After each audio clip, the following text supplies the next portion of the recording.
Hi guys, it's me again. So let's continue our discussion. Today I want us to talk about chapter 24, which is the capacitance and the dielectric. So in this chapter, we'll talk about the capacitor and the capacitance, and on a later stage, we'll introduce what we call the dielectric. So what is a capacitor? A capacitor is used to store a charge.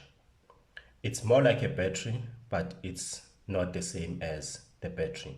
So the capacitor has two metal plates separated by, in most cases, an insulator. So we have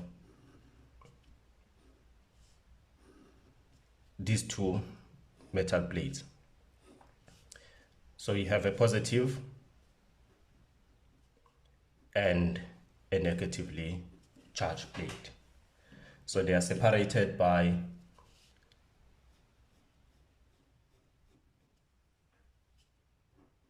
an insulator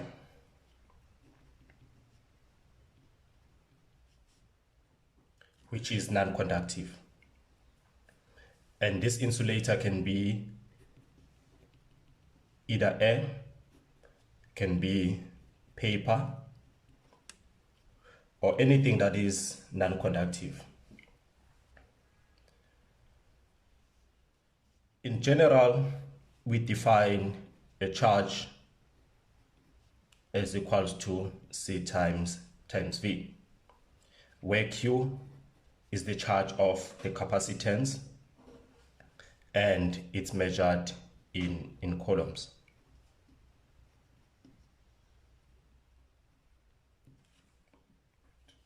So 1 coulomb is equals to 1 amperes times 1 second. We also have C, which is the capacitance,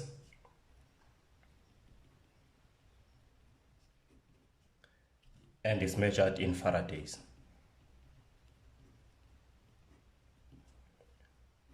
One Faraday is equals to 1 coulomb per volt. This is the very large number.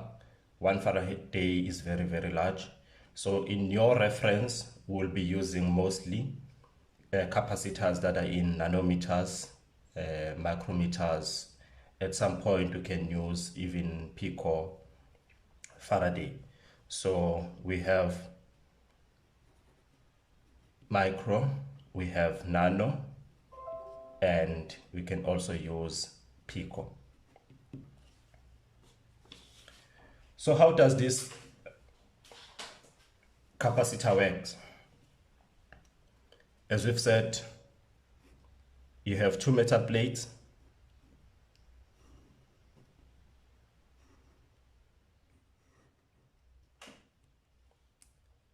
positively charged and negatively charged.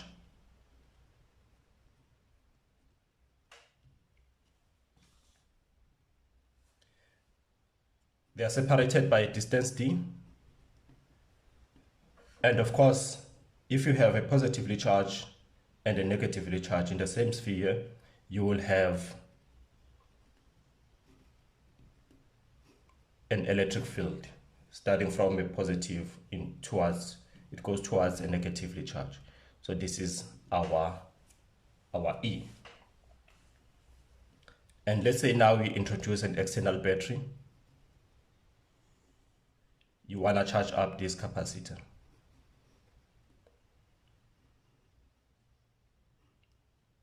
So a battery has two terminals, a bigger terminal and a smaller terminal. The bigger terminal, we refer it as positive, and negatively a small terminal, we refer to it as a negatively terminal. So if you apply a voltage V here, which is greater than 0, there will be a flow of electrons. So the electrons will flow in this direction towards a negatively plate. So you see what's happening here. You have an electrons which are negatively charged and they are going towards a negatively charged plate which has probably a lower potential. So in this case, what will happen, the negatively charged will repel the negatively charged which are building up on this and forcing it to move in that direction and building up a positively charged on this plate. So negatively charged will be repelled and only positively charged will be stored in this place. So you'll end up having a negatively charged and a positively charged. So one thing you should note is there is no flow of current between the plates. There is no flow of current between the plates. So if you have all this information, you can be able now to determine what is the voltage that was provided, what is the distance between the plates, and what is an electric field between the plate, and you can determine the work that was done in order to move these electrons. So we have defined previously an electric field equals to the voltage over D. Then you can determine what is your V, the voltage that you applied. Your V is equals to E times D. Let's say this is our equation 1. And also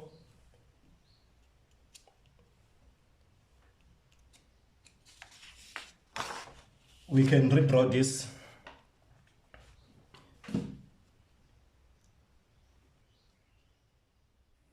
two plate like this.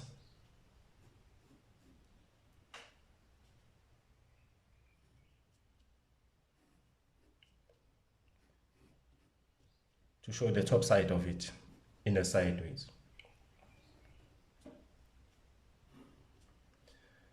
So they are separated by distance D. As we said, let's assume this is the positively charged plate and this is the negatively charged plate. Then you have your electric field lines from the positive to a negative, which is your E. And of course, you have an area A, which is the area or the surface area here, the area of this surface, both of them. So with this information, we can also define an electric field as the surface charge density over a permittivity through space. So E is equals to the surface charge over epsilon naught. So we can define any of the two. So epsilon naught, or the surface charge rather, is equals to E epsilon naught. So we know what is our epsilon naught. We know what is our epsilon naught. We know what is our electric field. We know what is the surface charge density. So the surface charge density, it also depends on the area. If you have, or if you increase the area, you increase chances of storing charge. So you'll have a great pool of storage. So we can say the surface charge density depends on the charge and the area, the charge that is stored over an area. So if you increase the area, you're also increasing the number of charges. So we can solve for Q. Q is equals to the surface density multiplied by area. As I've said, it depends on an area. So if you increase this area, what will happen to the charge? You'll have more space to store charge. And also, it also depends on the distance. The bigger the distance, then it will also affect your charge that is being stored. So with all this information, including the previous equation, then we can now determine what is the capacitance or the total capacitance of this capacitor. So we said C is equals to Q over V. We have defined what is Q. Q is equal to the surface charge density multiplied by an area divided by V.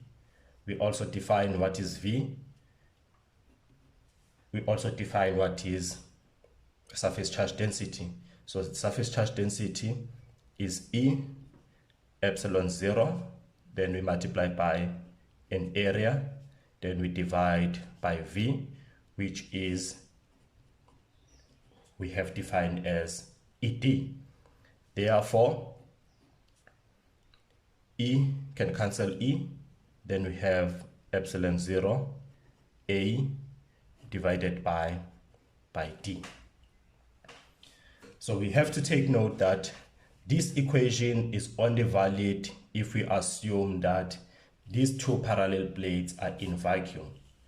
So it's only valid if the parallel plate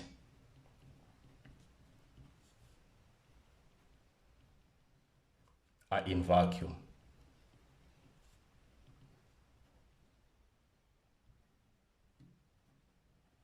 So what do we mean about that? We assume that we didn't use any dielectric material. So once you introduce a dielectric material, then this formula will change. So you have to take note of that. So if you introduce a dielectric, this formula will be rewritten as C is equals to K epsilon naught A over D, where K stands for any dielectric material that you've used. So if you used air, if you use paper, if you use different material, then this K will be different. So this can be also written as epsilon A over D, where K epsilon 0 is equals to an epsilon with no substrate. But we'll see this as we go forward with dielectric, or as we introduce dielectric in the later stage. So now the capacitor works in different ways. There is a way that you can connect a capacitor. So a capacitor can be connected is either in parallel to a voltage or in series in a voltage. So in an example that we've made, we just connected it in series, but now we want to check how we connect in series and how we connect in parallel. So as I've said, there are two ways that we can connect the capacitor. One is in a series and one is in parallel. So let's look at the first scenario, which is parallel. Let's say I have my voltage source and I put a capacitor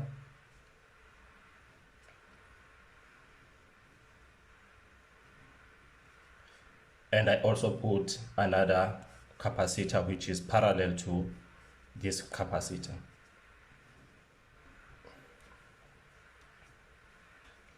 So this is voltage V. This is your capacitor, let's say C1. This one is C2.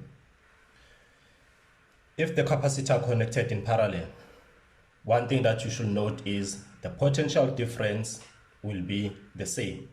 So if you charge this battery, for argument's sake, let's say you're charging this battery with 10 volts.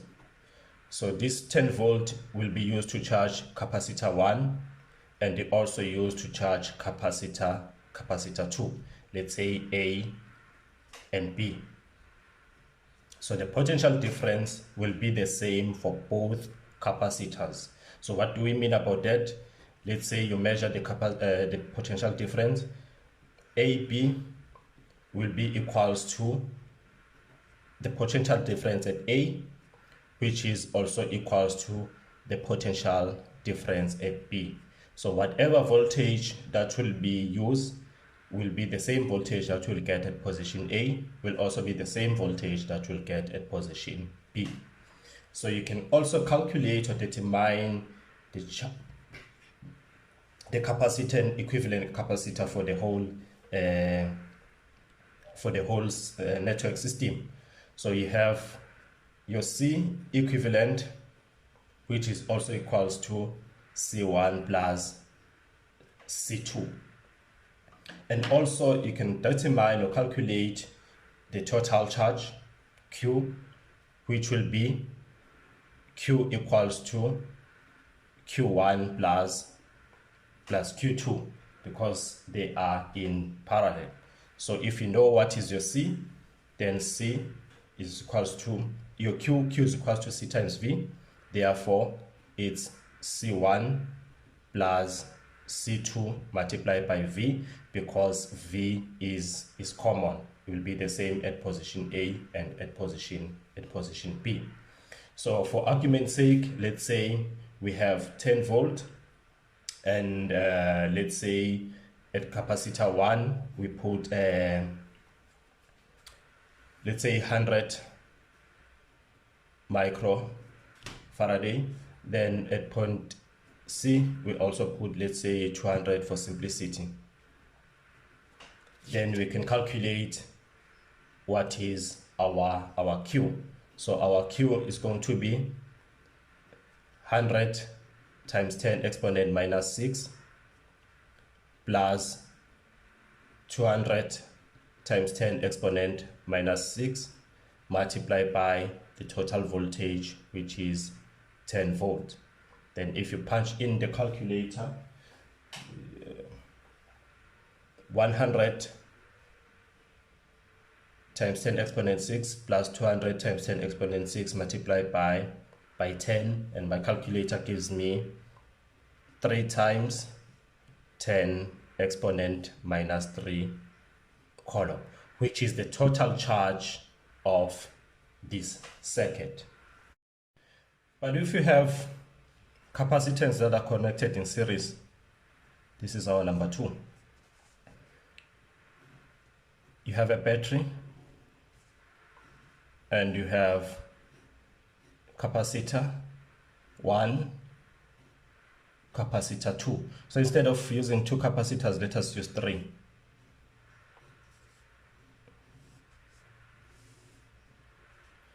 So this is your C1, C2, C3, and this is your V, A, B, and C.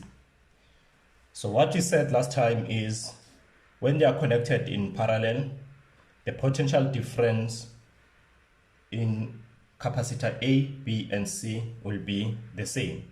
But in this case, the potential difference will not be the same in each. All of them, they will have different potential difference.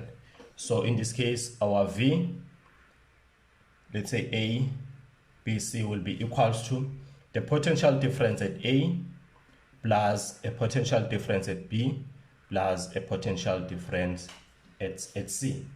So we know what is V is Q over C. So it will be Q1 over C1 plus Q2 over C2 plus Q3 over C3. Then if you assume that the total charge will be the same, so Q will be equals to Q1 equals to Q2 equals to Q3. Therefore, we can simplify this equation as Q into 1 over C1 plus 1 over C2 plus 1 over C3. Therefore, we can determine what is our C equivalent. C equivalent, remember, is Q over V. Then if we substitute V, which is this one, we substitute it here, then we will have Q and Q will cancel, then we'll be having 1 over C1 plus 1 over C2 plus 1 over C3 all to the power minus 1. So for argument's sake again, let us say the voltage applied is 50 volt and C1 let's say is 2, let's say Fahrenheit, this one is 3, this one is 5. Remember 2F is very big, so I'm just making this example for simplicity. Therefore we can substitute the values. This is half plus 1 over 3 plus 1 over 5 all to the power minus 1. So if we punch in this, you just punch it as it is, half plus 1 over 3 plus 1 over 5 all to the power minus 1. It gives me 0.9677 Faraday, which is the charge of the capacitance. So with this information now, you can find the potential at any given capacitor. So you can find the potential at A, or potential at B, or potential at C. So let's look at this.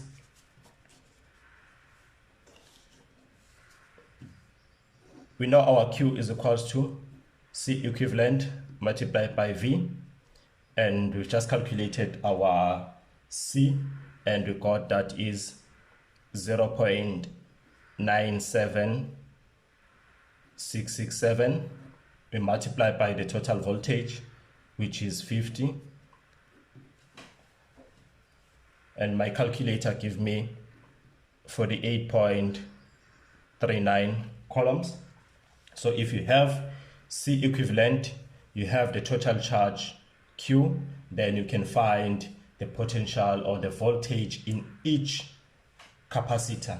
So you can find the potential at capacitor 1, 2, or 3. So let's see. So V1 is Q1 over C1, which is equals to 48.39 divided by 2, which is the capacitance, and that gives me 24.2 volt.